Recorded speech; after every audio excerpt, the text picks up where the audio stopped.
My name is Michelle Hamilton, and I get the honor and privilege of serving as the area director for Young Life here. What we do as a mission is that we pursue kids for Christ. Light of Orlando Young Life is all of our ministry to kids that live in vulnerable communities. These are all of our schools that their minorities or diversity is higher in the 80 percentile.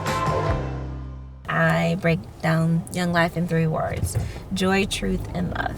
The kids get to enter an atmosphere where they're gonna laugh and they're gonna do crazy fun stuff, and they get a chance to be a kid, and I call that Jesus joy.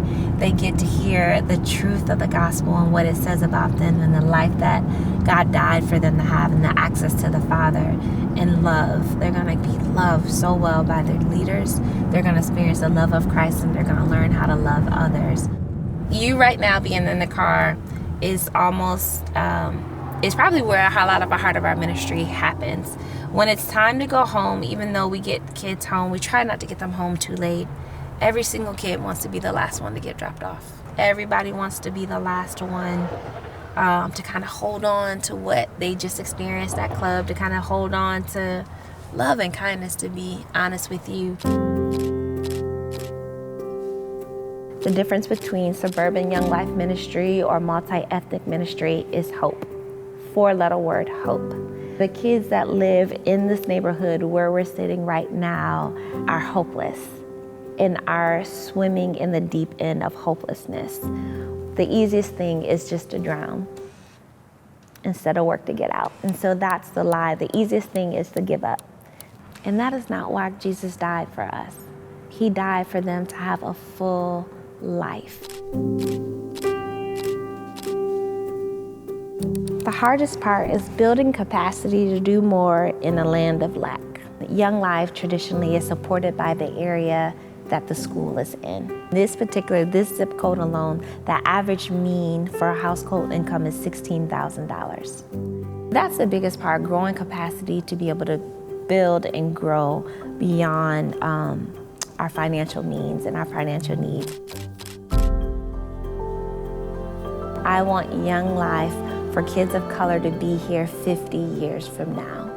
And in order for that to happen, a community needs to come around it to be able to help fill in the gaps with their time, talent, and treasure, and be able to help me design, develop, and manage what God has given me.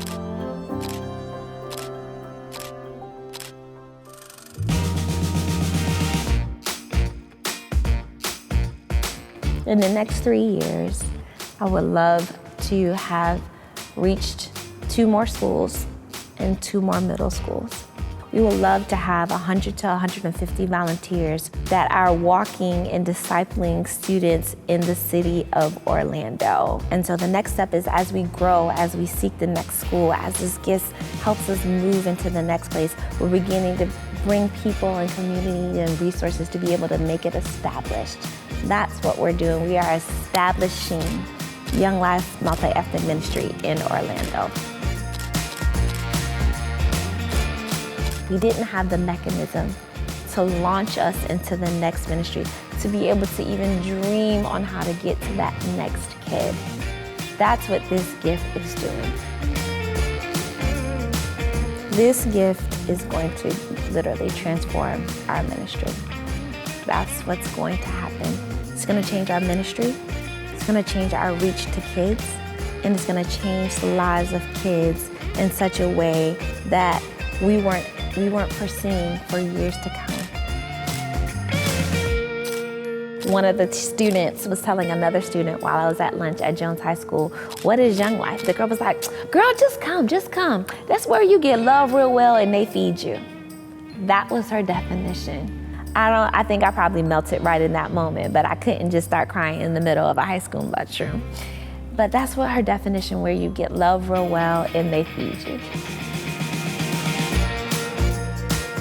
I'm so thankful that the kids know Young Life by their love, and they know Miss Michelle by her love, and that they all can be the same for me.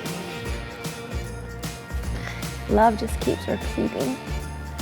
and they do the same for me.